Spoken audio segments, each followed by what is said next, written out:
Imagine you see a woman nursing her toddler in public. The toddler unlatches from her boob, turns his head around looking frantically and calls out, "I want my mama." And the woman says, "Mama will be right back." And the toddler calms and goes back to nursing. Well, I am said woman. And this very incident and several just like it have happened several times since my son was born, or since my son could speak. You see, I'm not my son's mama. I'm his Ima. Ima, for those of you who don't know, is Hebrew for mother. So I'm his Ima, and my partner Jen is his mama.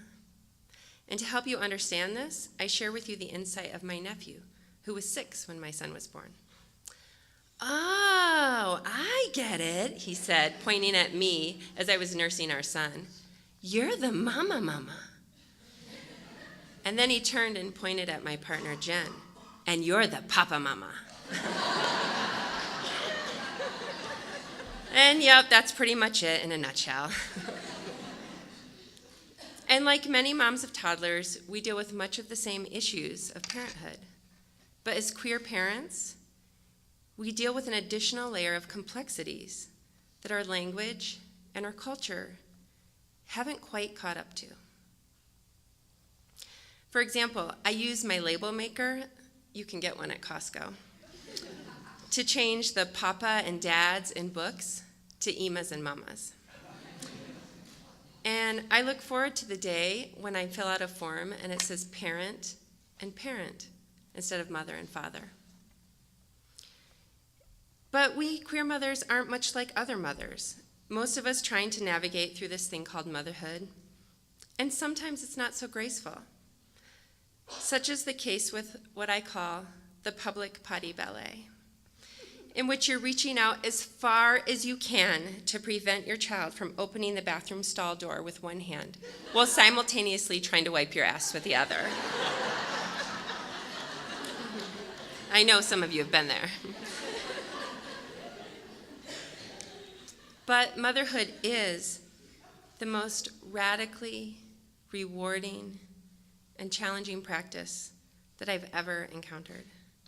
And as much as it is the same, there are always those moments to remind us that we are different.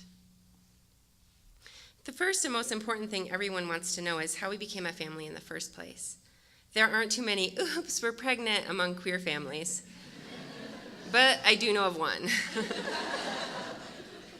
But as the world around us is trying to make sense of our family, I've noticed that people fall into usually one of 4 categories. Number 1, those who want to know but are just too afraid to ask. Those who assume that you have adopted because how the hell can 2 women make a baby? And I feel bad for gay dads because this part's even harder for them. And those who assume that lesbians have kids in that one way that same couple in that one movie I saw that movie. And finally, those that are just curious and respectfully ask, "I don't mean to be personal, but I'm just curious. How'd you come to have Avi?" And I'll assume that you've all asked respectfully. So my partner and I used a willing to be known donor, which the sperm came in the mail. Arrived at our home, we inseminated at home. And thanks to the good timing that comes from charting your cycle diligently for a year and being extremely fertile, we got pregnant on the first try. Miracle.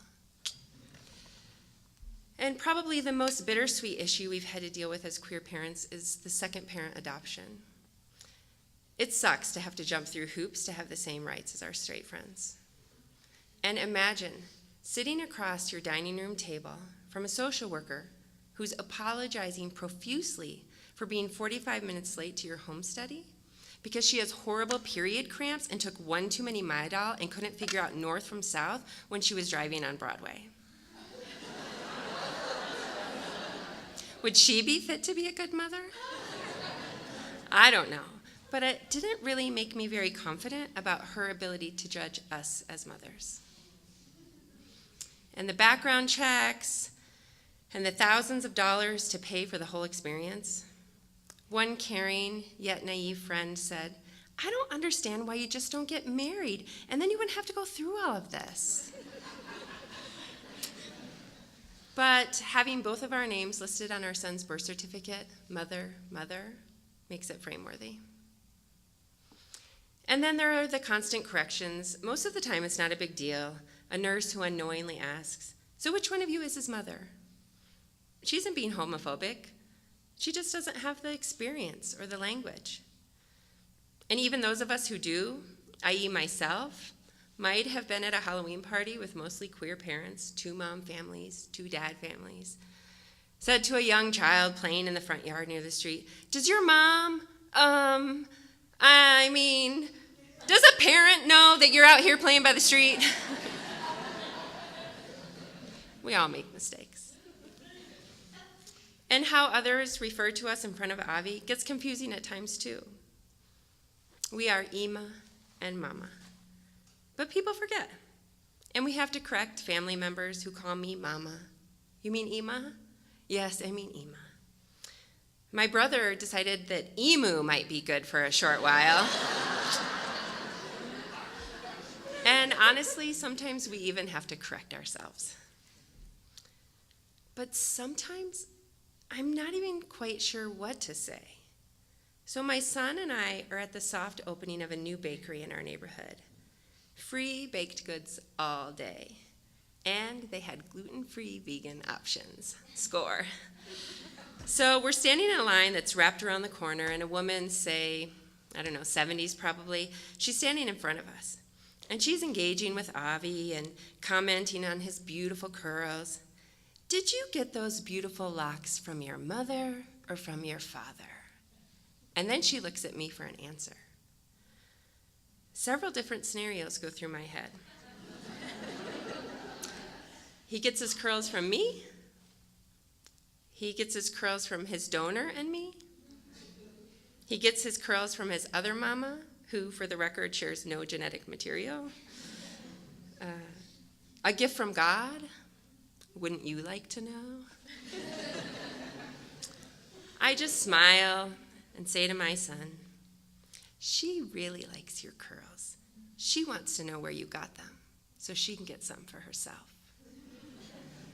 Thank you.